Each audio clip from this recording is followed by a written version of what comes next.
So these all are procedure for criminal and his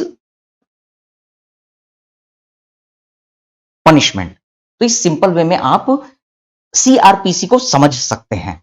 okay, now we are going to look one another law that is IEA. What is this IEA?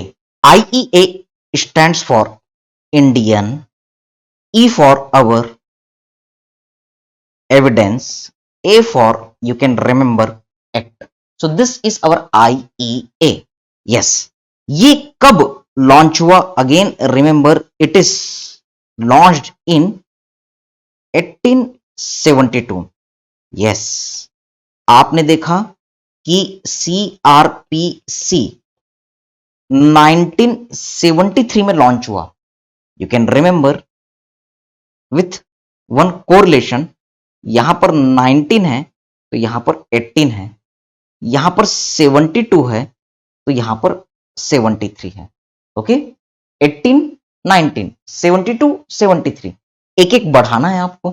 While our IPC, तो मैंने आपको तरीका बताया था, C था, इस C को आपको 60 करना था और ये ब्रिटिश टाइम से है इसलिए 1860 आप कहेंगे. So these are our 1, 2 and 3 MCQs. इनसे क्वेश्चन आए हुए हैं, so you have to remember. Now what you have to focus that what this IEA is dealing. yes, ये जो IEA है, इंडियन एविडेंस एक्ट, एविडेंस सबूत. ऐसा कहा जाता है कि कानून अंधा होता है, कानून सबूतों को देखकर कहता है. So you can say in easy way सबूत. इसका बहुत वाइड मीनिंग है, हम देखेंगे, लेकिन समझने के लिए. Yes, this Indian evidence act deals with law of evidence. तो एविडेंस सबूत और सबूत से रिलेटेड जितने भी लॉ हैं वो IEA इंडियन एविडेंस एक्ट के अंदर आते हैं. Now see here, it is common to both. तो ये जो एविडेंस है वो चोर उचक्कों के लिए, मींस क्रिमिनल प्रोसीजर के लिए, और civil procedure you can say, ऐसे कई सारे इवेंट है जिसमें चोरी नहीं की गई है लेकिन वो समाज में एक अपराध की तरह है. सिंपल सी बात है, जमीन जायदाद का बंटवारा, किसी को ज्यादा जमीन मिल गई, किसी को कम जमीन मिल गई. ओके, तो आप कह सकते हैं हाँ ये सिविल मामला है. So these are our different procedure. तो इनसे रिलेटेड लॉ, इनसे रिलेटेड जो भी एविडेंस है उन सभी के लिए कॉमन IEA होता है. ओके, क्रिमिनल, किसी ने किसी का मर्डर कर दिया, ये क्रिमिनल इवेंट है. सिविल इवेंट आप कह सकते हैं जमीन जायदाद का बंटवारा. Okay, now try to understand common to both criminal and civil procedure. Okay, yes, ऐसे सिचुएशन में आप कई सारे लॉ देखेंगे. हमारे रेड्डी सर की टेक्स्ट बुक में 3 टाइप के लॉ आपको देखने के लिए मिलेंगे IEA के अंडर में. Yes, these are our criminal law,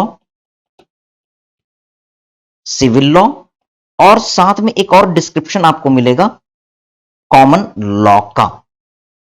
now further, criminal law, yes, it deals with crime offenses, suicide, murder, okay, attempt of murder, ये सारी चीजें क्रिमिनल लॉ के अंडर आएंगी. Yes, which are considered to be against public interest. तो ये जितने भी event है, ओके, चोरी, मर्डर, ये सारी चीजें पब्लिक इंटरेस्ट के अकॉर्डिंग नहीं होती, इनके अगेंस्ट होती है. So these are the our different, there are the different laws which are acting here. तो वो क्रिमिनल लॉ में आते हैं. तो ये जितने भी इंसुलेटेड एविडेंस है वो IEA एक्ट को फॉलो करेंगे. While see here, civil law, it deals with simply dispute, वाद विवाद। ओके, दो लोगों में झगड़ा हो गया। ओके, ये जमीन तेरी नहीं, ये जमीन मेरी है, झगड़ा हो गया, तो ये सिविल लॉ के अंडर आएगा। Yes, it is also related with our IEA. इससे रिलेटेड जो भी लॉ रहेंगे वो इंडियन एविडेंस एक्ट के अंदर आएंगे। कॉमन लॉ, जब जज जो होते हैं दोनों ही मैटर पर अपने हियरिंग सुनाते हैं। ओके, किसी इंडिविजुअल केस में कॉमन चीजों को लेते हुए चलते हैं, क्रिमिनल लॉ और सिविल लॉ दोनों को फॉलो करते हैं, तो वो कॉमन लॉ के अंडर में आता है। We will see further. अभी फिलहाल criminal law, civil law both are under दवर आईईए।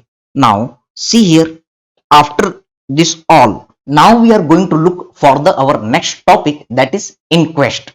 इंक्वेस्ट का मतलब क्या है? यस, पूछताछ। सिंपल वर्ड में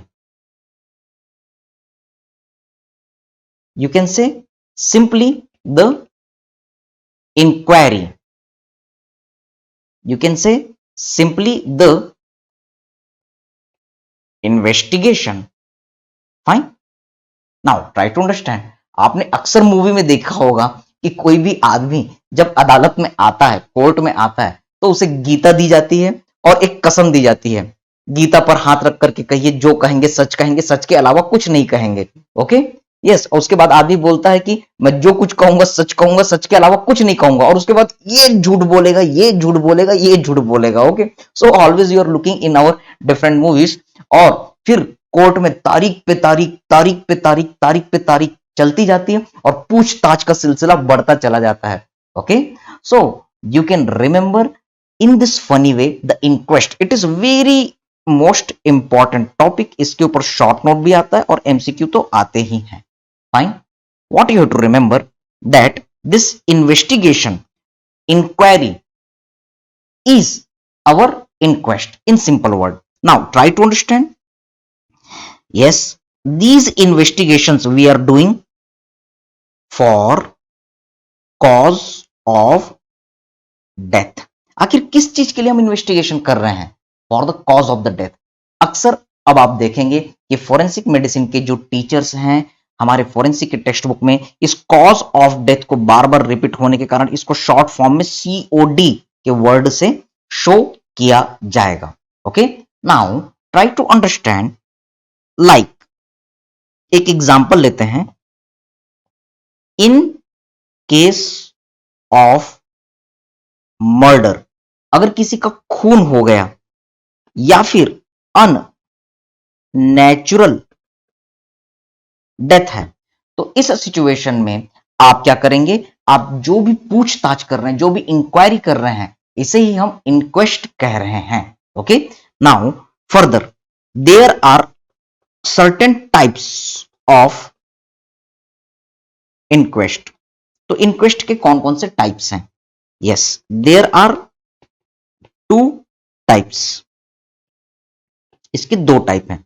लेकिन इंक्वेस्ट के टाइप को समझने से पहले एक छोटी सी चीज, ये जितने भी इंक्वेस्ट हैं ये क्या करेंगे? हम क्यों कर रहे हैं पूछताछ? इसलिए ताकि हम किसी क्रिमिनल को उसका पनिशमेंट दे सकें। और हमने देखा कि किसी क्रिमिनल को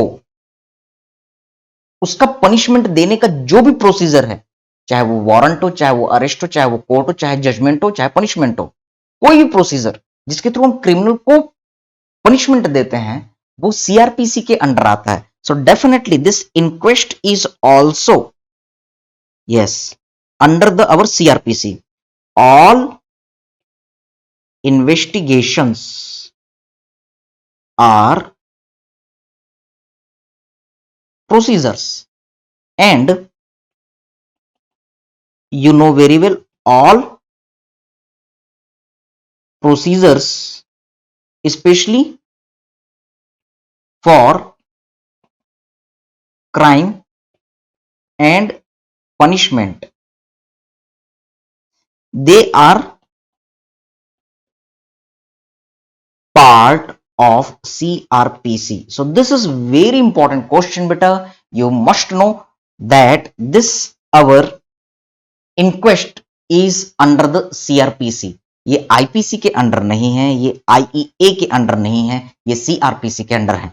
now there are two types of the our inquest. What are the two types of the inquest? You can remember with our mnemonic prime minister.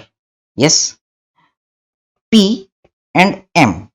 P for you can remember our police inquest, जिसमें police जो है वो पूछताछ करेगी, and another is magistrate inquest, जिसमें magistrate और you can say जज, you can say court जो है वो पूछताछ करेगी।